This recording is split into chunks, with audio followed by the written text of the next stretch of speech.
Bonsoir à tous. À la une de ce journal, la montée des violences meurtrières dans les régions anglophones préoccupe des dignitaires religieux musulmans. Certains imams ont ouvertement critiqué le laxisme et l'arrogance des pouvoirs publics dans la gestion de la crise sociopolitique anglophone. À l'occasion de la fin du jeûne de Ramadan, toutes les prières ont été formulées pour un retour à la paix et la promotion du vivre ensemble au Cameroun.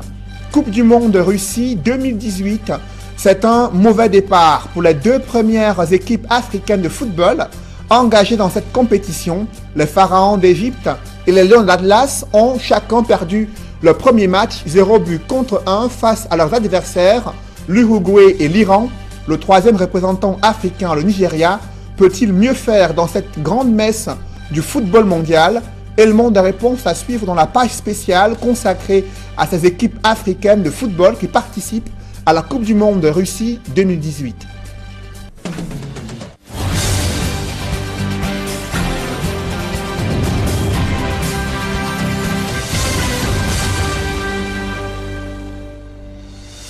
Merci de suivre cette édition complète de l'information sur Equinox Télévision.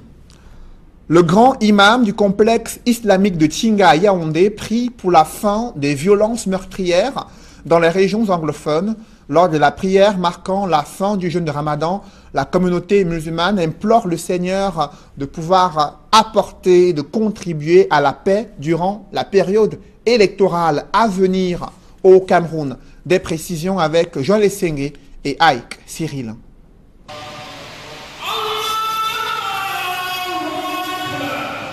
Au complexe islamique de Tchinga à Yaoundé, le grand imam prêche la réconciliation, le pardon et la tolérance à l'occasion de la fête du Ramadan.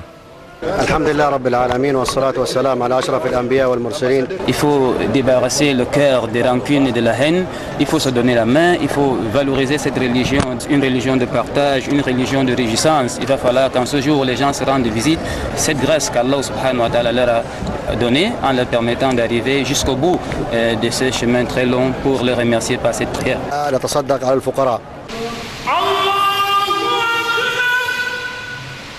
L'actualité de l'heure au Cameroun inspire également la communauté musulmane. Le grand imam appelle à mettre fin à toute tentative de partition du pays. S'inscrit en faux vis-à-vis de tous ceux-là qui veulent déstabiliser le pays afin de promouvoir la paix et la fraternité et la vie commune. Autre actualité qui interpelle la communauté musulmane, c'est la prochaine élection présidentielle. Les fidèles prient afin que le pays ne plonge pas dans le chaos à la faveur de cette échéance. 2018 est une année cruciale, une année au cours de laquelle tous les Camerounais, quelle que soit leur religion, leur obédience politique, auront à décider de qui présidera aux destinées de cette nation. Je demande à l'Éternel, Allah subhanahu wa ta'ala, d'être aux commandes pour que cette nation, avant, pendant et après cette élection importante, que notre nation continue à vivre en paix, à être cette nation qui inspire de par le monde, par la stabilité, par la concorde de tous les Camerounais, indépendamment du parti politique et de la religion. Au milieu des fidèles musulmans au complexe islamique de Tchinga à Yaoundé, les autorités administratives, dont le gouverneur de la région du centre, Nasseri Paul Beya, se félicitent de l'esprit de paix et d'unité prôné par la communauté musulmane. J'ai suivi un peu la prédication qui parle donc que eux-mêmes dans leur religion se joignent aussi au chef de l'État pour lutter donc contre tous les maux qui tendent à diviser notre pays. Et les mots, ils ont prêché donc pour l'unité et pour la paix. Donc c'est très important pour nous, pour le développement de notre région et pour le développement de notre pays. Après un mois de jeûne et d'abstinence, la communauté musulmane célèbre la fête du Ramadan, occasion de prier Allah afin que paix, stabilité et unité continuent de régner au Cameroun. Vous l'avez suivi, la montée des violences meurtrières dans les régions anglophones préoccupe la communauté musulmane. Des dignitaires religieux sont montés au créneau pour dénoncer le laxisme des pouvoirs publics dans la gestion de cette crise sociopolitique anglophone au regard du désastre social et économique observé dans les régions du nord-ouest et du sud-ouest, les communautés musulmanes prient pour la paix et une promotion du vivre ensemble. C'est en tout cas les différents messages qui ont été véhiculés dans la capitale économique du Cameroun. François Dikoumé et Julienne Berthe-Bissaï. Il fallait montrer patte blanche pour accéder à l'explanade du Camberto, lieu réservé à la prière, hautement sécurisé. À genoux, puis les mains levées vers le ciel, c'est en chœur que les fidèles musulmans élèvent des prières à Allah.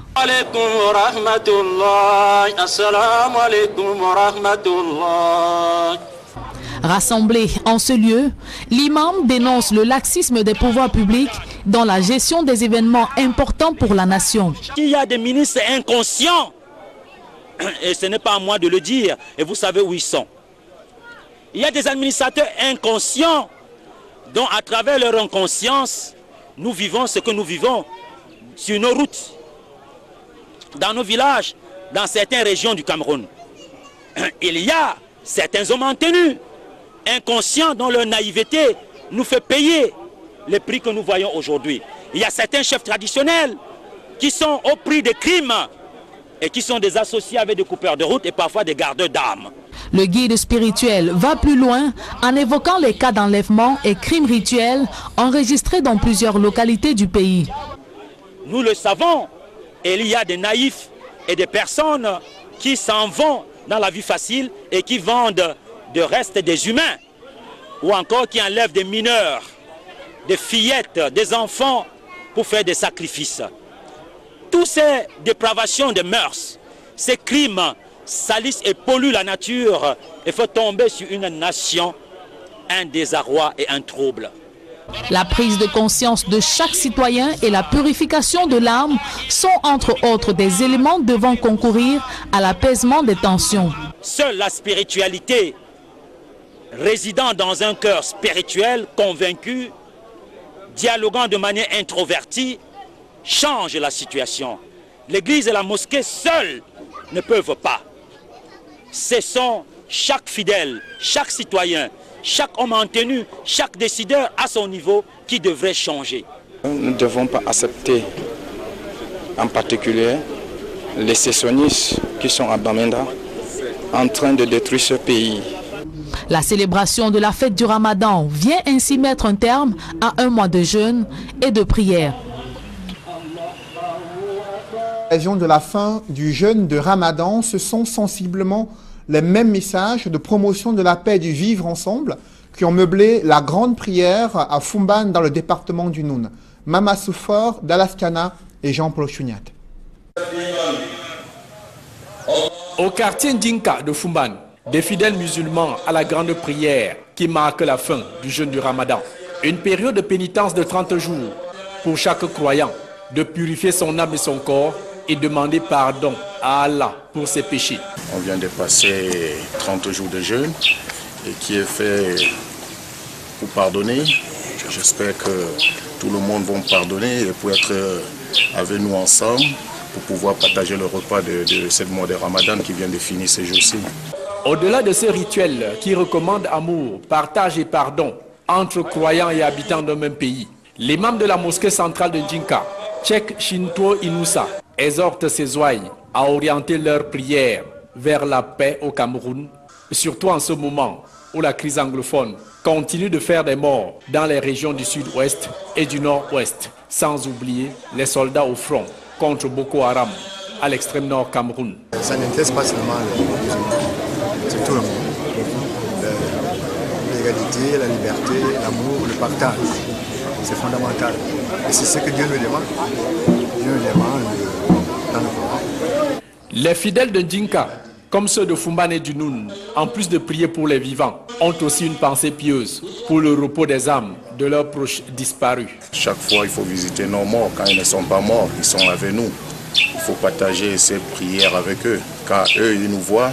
Achevant la prière, l'imam de la mosquée centrale de Ndinka, Cheikh Shinto Inoussa, a recommandé à tous les musulmans et non-musulmans de promouvoir le vivre ensemble, chacun dans son entourage et partout. surtout dans un contexte sécuritaire tendu, avec des appels à la haine tribale et la sécession du Cameroun.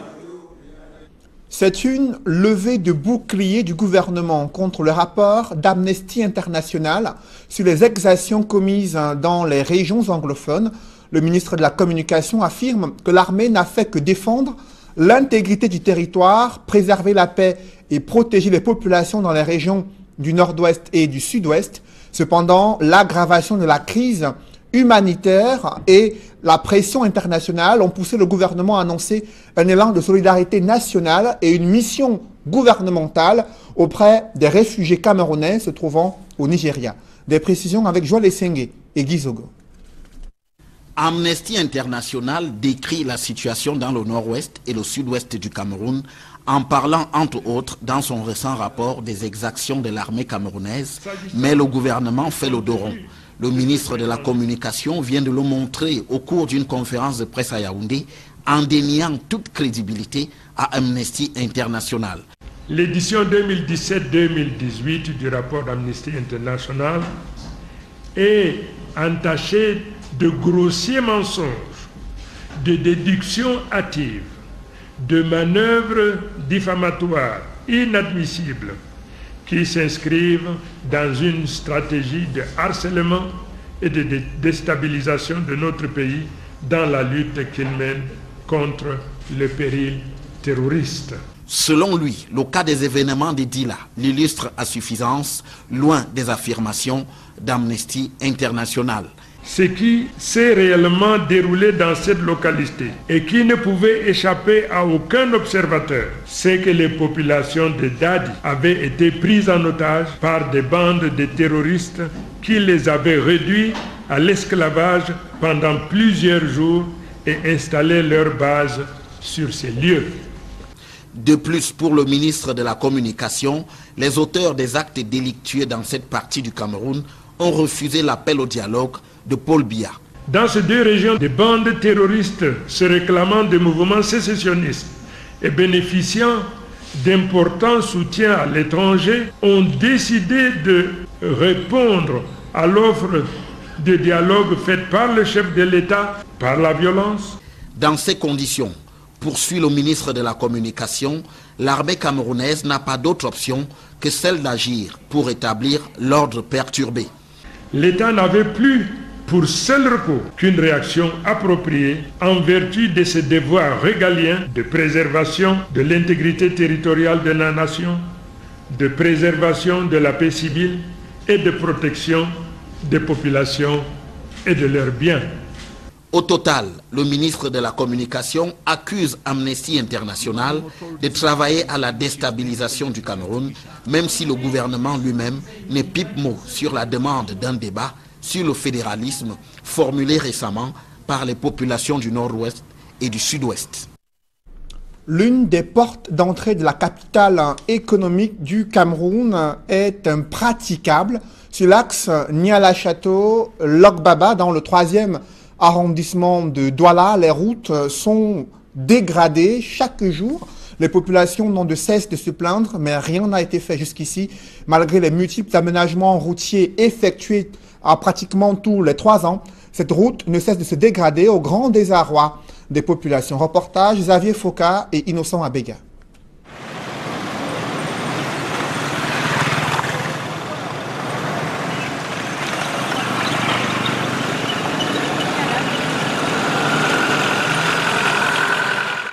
L'axe Niala-Rail, dans le 3e arrondissement de Douala.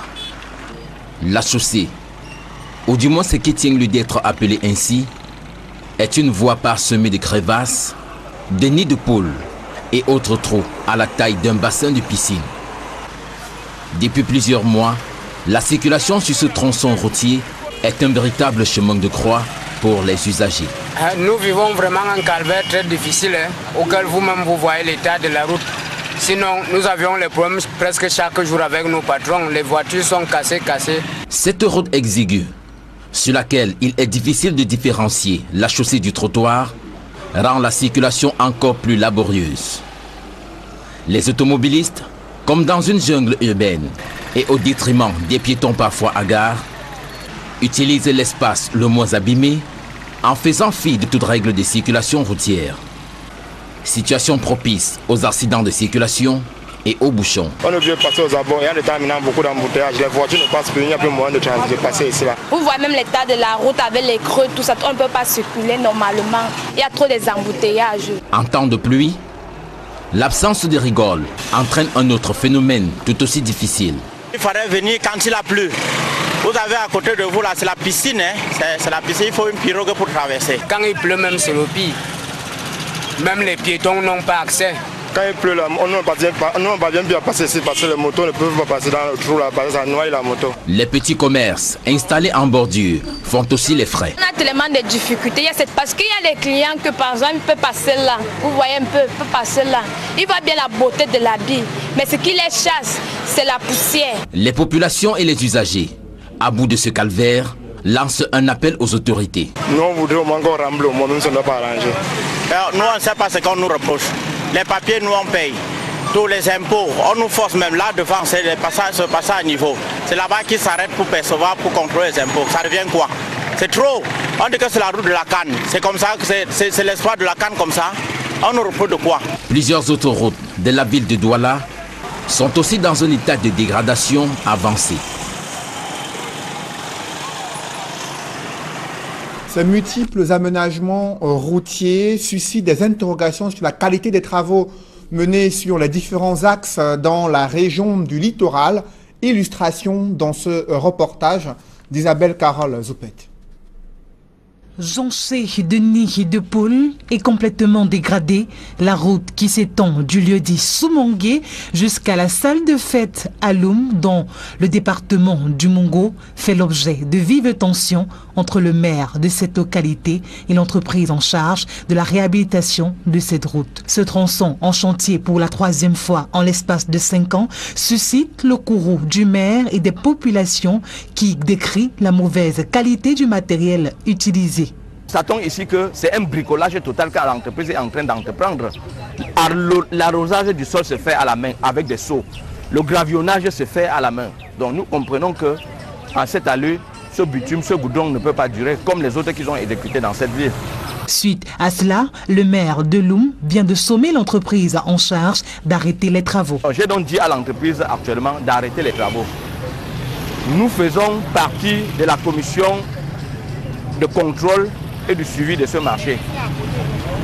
Donc, si l'entreprise ne se conforme pas au cahier de charges, nous nous opposons jusqu'à présent à l'exécution en l'état de ce marché. Cette décision prise par le maire de Loum satisfait les populations. Le travail normalement n'est pas bien fait. Il ne faut pas que pendant une durée de 5 ans, nous on renouvelle une même route pendant 3 fois. Nous trouvons que vraiment c'est à tort. À côté des autres budgets déjà épuisés pour la réhabilitation de cette route depuis plusieurs années, le nouveau budget de cette dernière phase de travaux, qui vient d'être stoppé par le maire, s'élève à 384 millions de francs CFA. Face à ces multiples dysfonctionnements dans les travaux d'aménagement routier, les parlementaires doivent être les premières personnalités à interpeller le gouvernement sur cette question. Cependant, il se pourrait que le chef de l'État décide et envisage de proroger le mandat des députés à l'Assemblée nationale entre le mois d'octobre 2018 et celui d'octobre 2019. Un glissement du calendrier électoral qui avait suscité déjà une levée de bouclier de la part de l'opposition. Quels sont les enjeux de ce report et modification du calendrier électoral et report des législatives? Élément de réponse avec Guy Zogo. Au Cameroun, l'on compte 480 députés juniors des Nations Unies repartis dans les 10 régions. Ils ont été retenus à la suite d'un concours. Leur mission s'inscrit dans le cadre de la scolarisation et de l'éducation parentale des jeunes. La politique de l'enfant au Cameroun est encore à revoir. On a un taux croissant des familles monoparentales. Et ce taux croissant des familles monoparentales fait en sorte que l'éducation des enfants est de plus en plus biaisée. Donc il faudrait véritablement qu'au niveau du ministère de la promotion de la femme et de la famille, qu'on puisse davantage travailler avec des familles pour permettre une réduction de taux de monoparentalité. Pas seulement dans la région du littoral, surtout dans les régions comme la région de l'Est, comme la région de l'extrême nord, où on a un fort taux de croissance d'enfants qui ne sont pas scolarisés ou qui encore, ceux qui sont scolarisés, n'ont plus une éducation de qualité. Le combat mené par les députés juniors des Nations Unies s'étend aussi au domaine de la santé. Leur action pour le moment est en faveur des enfants drépanocytaires. La journée de l'enfant africain, nous l'avons mis également sur le thème de la journée de la drépanocytose parce que nous trouvons qu'un enfant drépanocytaire, c'est aussi un enfant africain. Il faut bien savoir que la drépanocytose est beaucoup plus vécue en Afrique. Et nous allons parler de l'enfant drépanocytaire et de l'appui que l'enfant africain, particulièrement l'enfant drépanocytaire, doit pouvoir recevoir pour pouvoir avoir une vie un peu plus fiable ou belle. Les députés juniors des Nations Unies disent être animés par le souci d'aider d'autres jeunes comme eux, contrairement aux étiquettes qu'on peut leur coller. Alors pour être député junior, effaçons d'abord l'idée que c'est pour une élite, pour une classe bien déterminée. C'est pour tout le monde. Être député junior, c'est d'abord avoir une bonne mentalité, être patriote.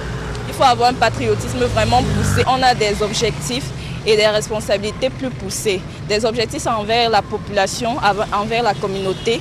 On a le devoir de rendre l'autre heureux. Et c'est surtout particulièrement ce qui m'a intéressé. Ce qui m'a poussé à faire le concours d'intégration à l'Institut Cameroun Nations Unies, c'est déjà parce que je désire être diplomate au sein de ma nation.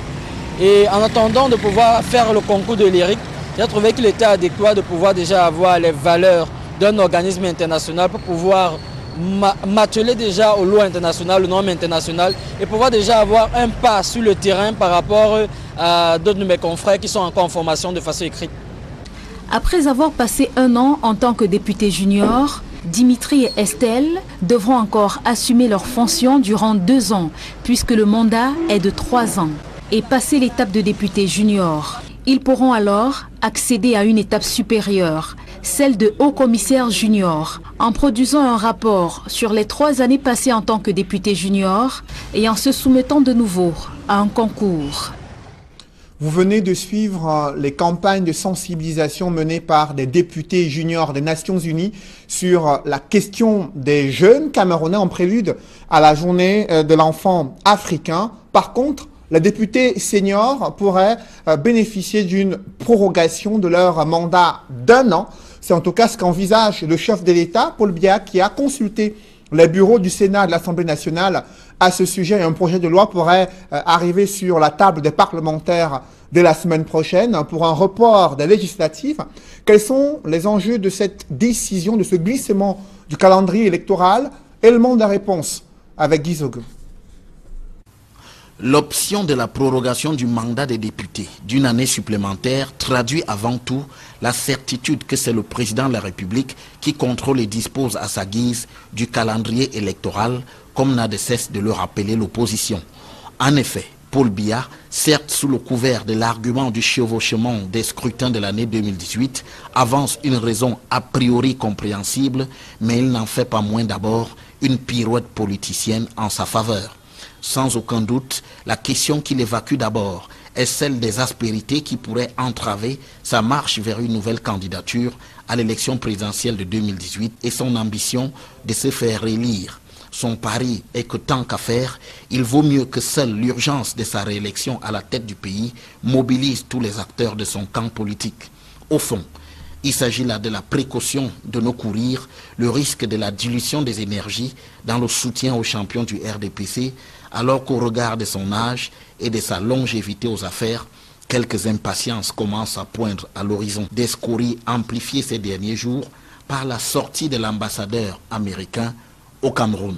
À l'endroit des militants du RDPC et autres sympathisants, le message est donc sans équivoque. Il y aura une prime politique liée à l'élection de Paul Biya. Quant à l'opposition, elle semble groggy et surtout visiblement en panne de solution. Si le SDF a annoncé vouloir mettre la pression sur Elekam, on n'en voit pas encore les effets, surtout que les autres partis paraissent frappés d'atonie. C'est la survivance des avatars de la perte de vitesse de l'opposition dans son rapport de force avec le pouvoir et Paul Biya. Peut-être ne lui restait-il qu'à mieux fourbir ses armes en profitant à son tour de ce report des législatives. Parlons à présent de la grande messe du football mondial qui cristallise toutes les attentions. Cette Coupe du Monde qui se joue en Russie et c'est un mauvais départ pour les deux premières équipes africaines de football engagées dans cette compétition. Je vous le disais en titre, les Pharaons d'Égypte et les Lions de l'Atlas ont perdu chacun le match 1-0 face à l'Uruguay et l'Iran, le troisième représentant africain qui entre en scène demain, samedi, c'est le Nigeria.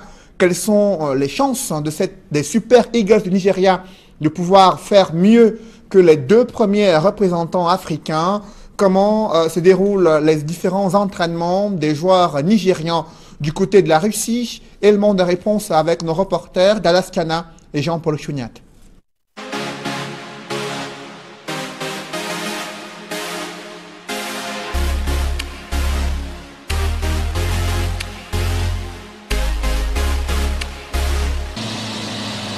Tout clinquant dans leur grand boubou africain, aux couleurs nationales de leur pays, les Super Green Eagles débarquent à l'aéroport de Issentouki, ville et station thermale au nord du Caucase, à 1357 km de la capitale russe, Moscou. Leur élégance n'a d'égal que la beauté de leur maillot officiel du tournoi, plébiscité plus belle tunique du mondial 2018 par de nombreux médias occidentaux. Installés dans leur camp de base, le capitaine John Obi Mikel et ses coéquipiers se sont directement mis au travail. Objectif, mieux aborder le premier match de la compétition. Séance d'entraînement en diurne comme en nocturne, avec un accent sur l'aspect physique en salle. Le sélectionneur Gernot Rohre entend ainsi corriger les manquements technico-tactiques observés durant les 6 matchs de préparation. Tout le collectif d'individualité s'adonne à cœur joie à la tâche. Tous satisfaits du travail abattu dans une bonne ambiance au retour des entraînements. Ici, pas mal de fans y rôdent pour immortaliser ces instants magiques à l'hôtel des Super Eagles.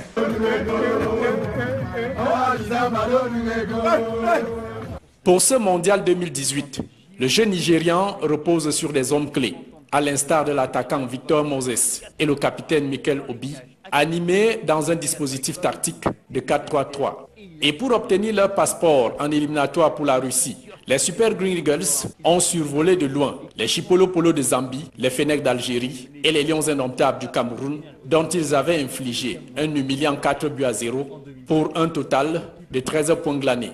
Avant le départ du pays, toute la sélection a été reçue en audience par le président Muhammadu Buhari, rappelant à tous l'intérêt pour les joueurs et le staff technique de porter haut l'étendard du Nigeria et de l'Afrique. You are going to represent us in Russia. You must bear in mind that you are not just going for atonement. With each game, you must remember that you are carrying the passions, emotions, and feelings of over 180 million people. Touchés par la constante sollicitude de leur président de mettre au petit soin les Super Eagles, le capitaine John Obi Mikel, au nom de ses camarades, promet de ramener le trophée en Afrique. This is the first time that we're going into a tournament like this without any issue of money, bonuses or anything like that. I think everything is sorted now for us, so all we have to do as players is to go out there and make this country proud. And we hope with your support as the father and the leader of this country, great nation, we will go out there and make sure we give our best and come back with the trophy. 6e participation à une Coupe du Monde. Les Super Eagles ont donc mis la barre très haute, une source de motivation intrinsèque de faire mieux que les performances des 8e de finale de 1994, 1998 et 2014.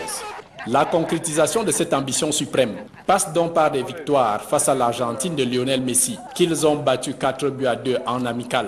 L'Islande, révélation de la dernière Coupe d'Europe des Nations, et la Croatie, premier adversaire, a terrassé ce 15 juin au Baltica Arena Stadium de Kaliningrad, entièrement rénové pour cette Coupe du Monde. Et ne manquez pas nos éditions spéciales consacrées à cette Coupe du Monde Russie 2018 à suivre sur les antennes d'Equinox Télévision. Mesdames, Messieurs, c'est la fin de ce journal. Merci de l'avoir suivi. Je vous souhaite une bonne soirée sur cette même antenne.